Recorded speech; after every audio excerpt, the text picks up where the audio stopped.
आज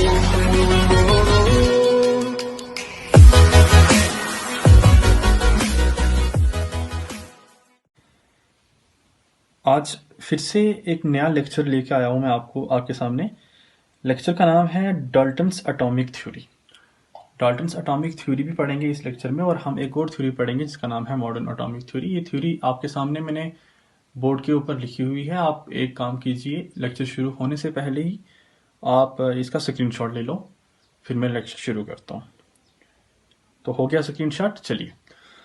अब ये पोस्टुलेट्स मैंने लिखे हुए हैं और मैंने ड्रॉबैक लिखे हुए हैं डाल्टन्स एटॉमिक थ्योरी के।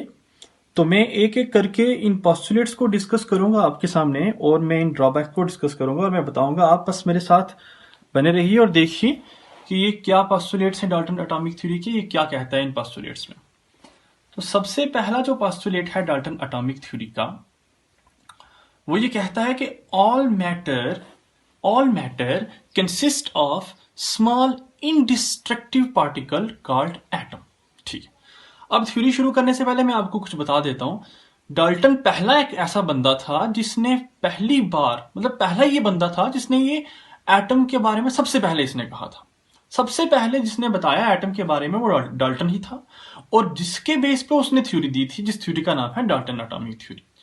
अब उस थ्योरी में उसने सबसे पहला पोस्टुलेट ये रखा कि जितने भी मैटर हैं, जो भी मैटर होगा, ठीक है, वो सब मैटर एक स्मॉल इनडिस्ट्रक्टिव पार्टिकल से मिलके बना होता है। मतलब एक ऐसा पार्टिकल से मिलके बना होता है जिसको हम फर्दर नहीं तोड़ सकते। इनडिस्ट्रक्टिव का मतलब जो कि फर्दर नहीं ब्रेक हो सकता, ठीक है।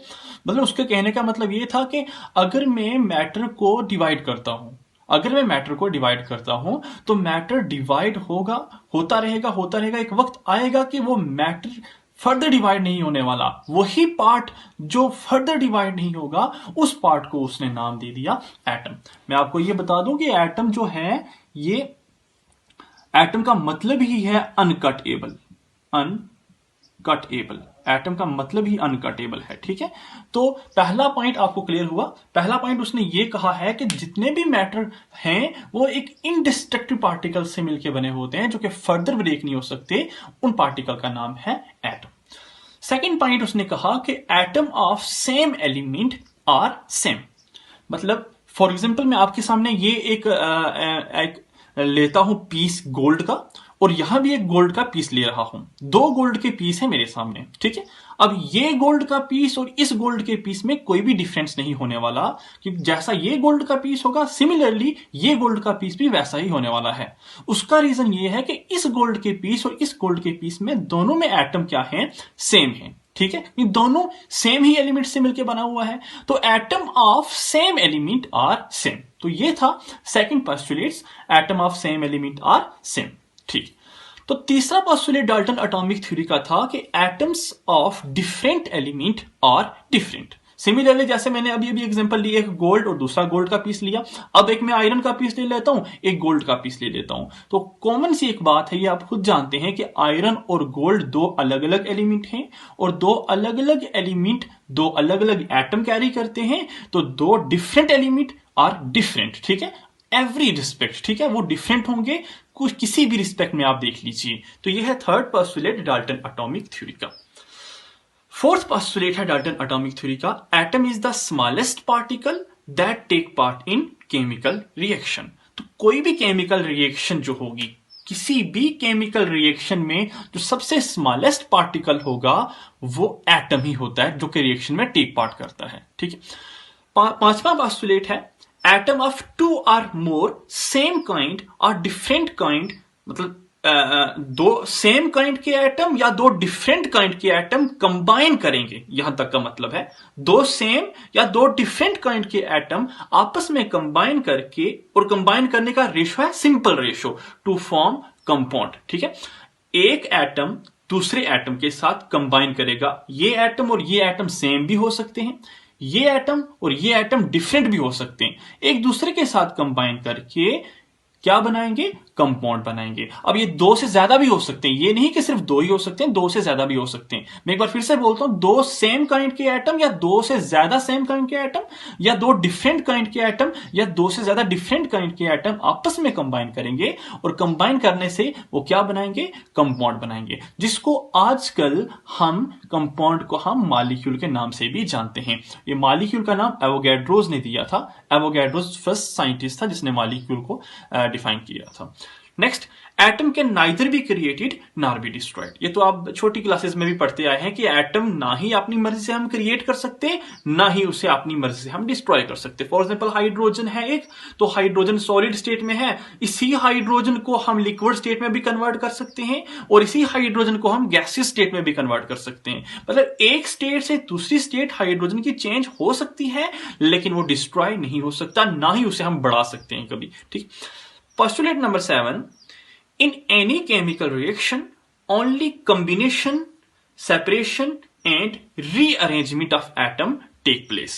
ये कह रहा है कि कोई भी रिएक्शन जब होगी, किसी भी रिएक्शन में, मतलब रिएक्शन वही जब एटम एटम कंबाइन होते हैं, ठीक है, जब रिएक्शन होगी या तो एटम एटम कंबाइन होंगे, ठीक है, तो कुछ रिएक्शन होगी, या कोई बड़ा मॉलिक्यूल होगा वो टूट जाएगा, कुछ रिएक्शन होगी, या रीअरेंजमेंट होगी, कुछ रिएक्शन, मतलब रेशो चेंज होने वाला। रीअरेंजमेंट का मतलब वो रेशो चेंज कर देगा, ठीक है। तो जब भी कोई केमिकल रिएक्शन होगी, पोस्टुलेट नंबर 7 था ये डाल्टन एटॉमिक थ्योरी का, उसने कहा किसी भी रिएक्शन में या तो एटम का कॉम्बिनेशन होगा, या बड़ा मॉलिक्यूल सेपरेट करके एटम बनाएगा, या उस मॉलिक्यूल में रीअरेंजमेंट होने वाली है, इसके अलावा कुछ भी नहीं होने वाला। तो ये हैं कुछ पोस्टुलेट्स डाल्टन एटॉमिक थ्योरी के, आप इन पोस्टुलेट्स को अच्छे से देख लीजिए। नेक्स्ट चलते हैं हम ड्रॉबैक की तरफ। तो ड्रॉबैक नंबर 1 था डाल्टन एटॉमिक थ्योरी का, वो ये कहता है he explained the laws of chemical combination but could not explain the law of combining volumes। उसने जो 4 लॉज थे कॉम्बिनेशन के, फर्स्ट 4 लॉज, वो 4 लॉज को बड़े अच्छे से एक्सप्लेन किया था, बहुत ही अच्छे से एक्सप्लेन कर दिया था उसने। किसने? डाल्टन एटॉमिक थ्योरी ने। बिकॉज वो मैटर के साथ तो डील कर रहा था, लेकिन गैसेस के साथ नहीं डील कर रहा था, ठीक है। तो वो 4 लॉज को एक्सप्लेन कर पाया, but could not explain the law of combining volume. और जो लॉ ऑफ कंबाइनिंग वॉल्यूम है वही है गेल-सुक लॉ, ठीक है। तो गेल-सुक लॉ के बारे में इसने नहीं बताया। ये था एक पहला ड्रॉबैक। सेकेंड ड्रॉबैक है he could not explain why atom are different. इसने ये नहीं बताया कि क्यों एक आयरन और एक गोल्ड, 2 अलग अलग एलिमेंट के एटम हैं, फिर डिफरेंट क्यों है, ऐसा क्या कारण है कि इन दोनों में डिफरेंस है, आयरन और गोल्ड में क्यों डिफरेंस हो गया, ऐसा क्या रीजन है कि 2 अलग अलग एलिमेंट हैं, अलग अलग एलिमेंट के डिफरेंट एटम बन गए। Third, he could not explain why element combine to form compound. इसने ये भी नहीं बताया कि क्यों एक एलिमेंट दूसरे एलिमेंट से मिलके कंपाउंड बनाता है, क्यों एक एटम को दूसरे एटम के साथ मिलने की जरूरत पड़ी, क्यों एक एटम दूसरे एटम के साथ मिलके कंपाउंड या मॉलिक्यूल बनता है, ये चीज ये नहीं बता पाया था। ड्रॉबैक नंबर 4 जो था, it failed to explain if atom are combining which force of attraction are present between them. इसने ये भी नहीं बताया, चलो ठीक है, अगर एटम कंबाइन भी होते हैं, ठीक है, तो कंबाइन होने के लिए कौन सी ऐसी फोर्स है, कौन सी ऐसी फोर्स ऑफ अट्रैक्शन है जो उन एटम को एक दूसरे एटम के साथ जोड़ के रखी हुई है, जो उन एटम को दूसरे एटम के साथ जोड़ के कंपाउंड या मॉलिक्यूल बनाती है। तो ये थे कुछ हमारे डाल्टन्स एटॉमिक थ्योरी के पोस्टुलेट्स और ड्रॉबैक। तो आइए इन ड्रॉबैक को खत्म करने के लिए एक नई थ्योरी आई, उस थ्योरी का नाम था मॉडर्न एटॉमिक थ्योरी। हम वो थ्योरी डिस्कस करते हैं, मॉडर्न एटॉमिक थ्योरी को। तो यह है मॉडर्न एटॉमिक थ्योरी आपके सामने लिखी हुई।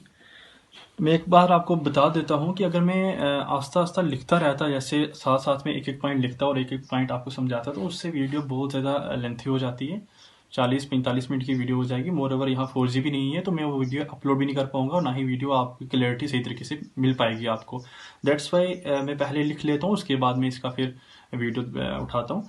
तो ये मुझे लगता है इससे आपका टाइम भी बच जाएगा, और इससे अगर नहीं कहीं समझ आ रही या कोई प्रॉब्लम है तो आप मुझे कमेंट कर सकते हो। और जिनको मेरी वीडियोस मतलब से बेनिफिट हो रहा है तो वो इस चैनल को सब्सक्राइब करें और आगे भी शेयर कर सकते हैं चैनल, ठीक है। मोर ओवर अगर 12th क्लास का कोई बच्चा वीडियो देखता है तो उनके लिए मैंने पेज बनाया हुआ, 11th के लिए भी है, लेकिन 11th के मैंने अभी फोटोज अपलोड नहीं किए। इसी चैनल के नाम से एक पेज है, इंस्टाग्राम पेज, तो आप वहाँ मुझे फॉलो कीजिए। तो आपको मटेरियल जो भी या नोट्स चाहिए तो वहाँ से आपको मटेरियल या नोट्स मिल जाएंगे। तो चलिए आगे शुरू करते हैं हम मॉडर्न एटॉमिक थ्योरी को। देखते हैं मॉडर्न एटॉमिक थ्योरी क्या कहती है। मॉडर्न एटॉमिक थ्योरी का पहला पोस्टुलेट देखिए। जैसे हमने देखा डाल्टन एटॉमिक थ्योरी के सारे पोस्टुलेट्स, उसी के ड्रॉबैक को खत्म करने के लिए जो थ्योरी आई उस थ्योरी का नाम है मॉडर्न एटॉमिक थ्योरी। तो मॉडर्न एटॉमिक थ्योरी का सबसे पहला पोस्टुलेट है, उसने ये कहा, डाल्टन एटॉमिक थ्योरी ने कहा कि एटम फर्दर डिवाइड नहीं हो सकता, मतलब वो अनकटेबल है, अनब्रेकेबल है, वो फर्दर कभी भी नहीं टूटेगा, वो स्मॉलेस्ट यूनिट है। मॉडर्न एटॉमिक थ्योरी ने कुछ अलग कहा। मॉडर्न एटॉमिक थ्योरी ने कहा कि एटम जो है वो फर्दर मिलके बना है सब एटॉमिक पार्टिकल से, वो फर्दर सब एटॉमिक पार्टिकल से मिलके बना, मतलब एटम को फर्दर अगर देखें, तोड़ें, तो एटम फर्दर सब एटॉमिक पार्टिकल से मिलकर बना हुआ है। अब जो 35 सब एटॉमिक पार्टिकल्स, लेकिन 3 ही इंपॉर्टेंट सब एटॉमिक पार्टिकल जो हैं वो हम नेक्स्ट यूनिट में डिस्कस करेंगे। लेकिन वो उन पार्टिकल का नाम क्या है? Electron, proton and neutron. मतलब एटम के अंदर इलेक्ट्रॉन, प्रोटॉन एंड न्यूट्रॉन ये पाए जाते हैं। सेकेंड पोस्टुलेट है, atom of same element may not be same. ठीक है, जैसे वो कहता था कि एटम ऑफ सेम, देखो ड्रॉबैक क्या, वो कहता था कि atom of same element are always same, same element के एटम सेम होते हैं। ठीक है, लेकिन ये कह रहा है कि ये जरूरी नहीं कि सेम एलिमेंट के एटम हमेशा सेम ही होंगे, ये जरूरी नहीं है। यहीं से एक कंसेप्ट आया, वो है हमारा आइसोटोप का कंसेप्ट। यहीं से आइसोटोप का कंसेप्ट आया। ठीक है, आइसोटोप्स क्या होते हैं उनकी डेफिनेशन देखिए। Atom of same element having same atomic number but different mass number. Same element, for example ये ए है एक एलिमेंट, ये ए है एक एलिमेंट, दोनों एलिमेंट का जो एटॉमिक नंबर होगा वो सेम। फॉर एग्जांपल 1 में लिखता हूं यहां एटॉमिक नंबर इसका, इसका भी लिखता हूं एटॉमिक नंबर 1। दोनों एलिमेंट का एटॉमिक नंबर क्या होगा? सेम होगा, लेकिन दोनों का मास अलग। फॉर एग्जांपल इसका मास 1 है, इसका मास 2 है। तो देखिए एटम ऑफ दोनों एलिमेंट, दोनों एटम एक ही एलिमेंट के हैं और दोनों का एटॉमिक नंबर सेम है, लेकिन दोनों के मासेस जब अलग अलग हो जाएंगे तो सामने एक सिंपल सी एक बात है, जब मास अलग हो जाएंगे तो मे भी कुछ प्रॉपर्टीज उनकी डिफर कर पाए। ठीक है, तो यही से तो उसने कहा था कि atom of same element may not be same. ठीक है, तो ये होते हैं आइसोटोप्स। ठीक है, थर्ड पोस्टुलेट उसका था, atom of different element may be same.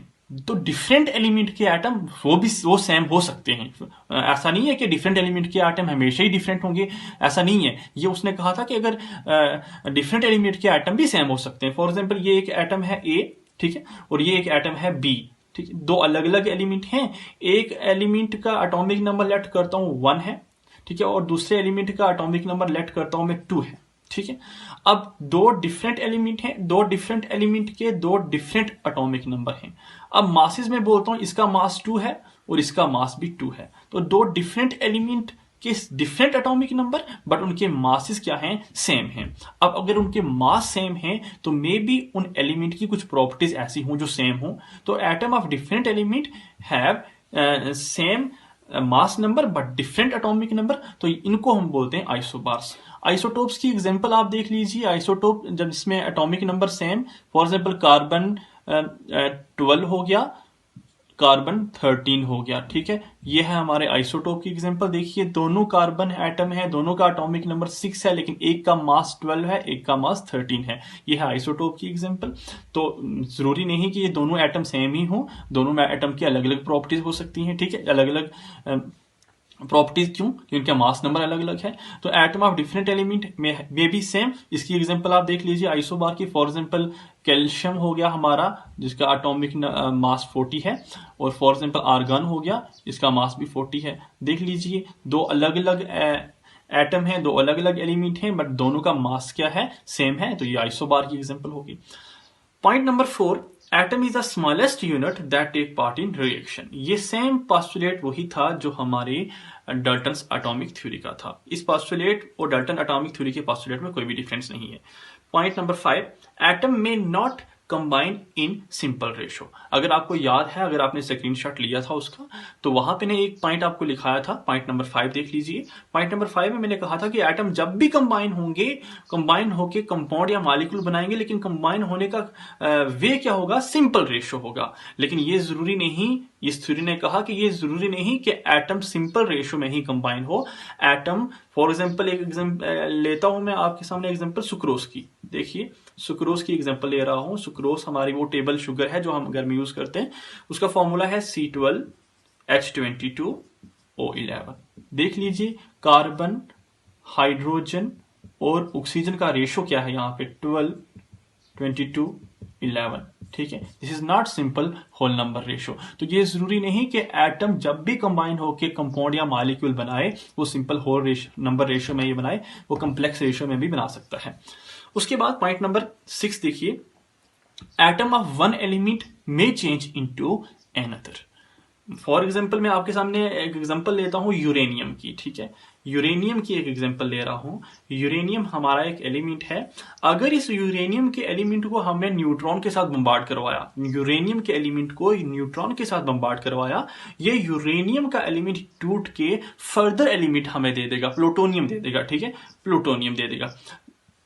तो ये वाली रिएक्शन जिसमें एक एलिमेंट को बम्बार्ड करवा के दूसरा कोई एलिमेंट या टूट के कोई और एलिमेंट दे दे, that reaction is known as nuclear fission. ठीक है, कभी नाम सुना होगा शायद आपने, न्यूक्लियर फिशन रिएक्शन। ठीक है, तो सामने से एक बात मैं ये पॉइंट आपको डिस्कस करना चाहता था कि एटम ऑफ वन एलिमेंट, ठीक है, one element atom change into another. एक एलिमेंट का एटम, यूरेनियम का एटम चेंज हो गया किसमें, प्लूटोनियम के एटम में। ठीक है, तो ये पॉइंट हुआ मॉडर्न एटॉमिक थ्योरी का। यूरेनियम का एटॉमिक नंबर 92 है, प्लूटोनियम का एटॉमिक नंबर 94 है। बाद में डिस्कस करेंगे सारे के सारे टॉपिक्स को। उसके बाद पॉइंट नंबर 7 जो हमारा है, most of the atom may be can be converted into energy. Most of the atom can be converted into energy. आपने एक इक्वेशन सुनी होगी, आइंस्टाइन इक्वेशन। आइंस्टाइन इक्वेशन होती है E is equal to mc square. ठीक है, E energy है, m mass है, c is the velocity of light. ठीक है, तो वेलोसिटी ऑफ लाइट तो कांस्टेंट है, तो E is equal to m, या इसी को हम लिख सकते हैं E is directly proportional to m। ठीक है, तो energy is directly proportional to mass, मतलब most of the atom can be converted into energy. Einstein equation से हमें ये पता चला कि मास और एनर्जी डायरेक्टली प्रोपोर्शनल है, मतलब एटम कन्वर्ट हो सकता है किसमें, एनर्जी में। ठीक है, तो ये थे कुछ पोस्टुलेट्स मॉडर्न एटॉमिक थ्योरी के, और डाल्टन एटॉमिक थ्योरी भी डिस्कस की हमने इस लेक्चर में, और हमने देखा डाल्टन एटॉमिक थ्योरी के ड्रॉबैक को भी। ठीक है, नेक्स्ट लेक्चर हम कल लेके आएंगे, आगे देखते हैं कौन सा टॉपिक है वो डिस्कस करेंगे कल।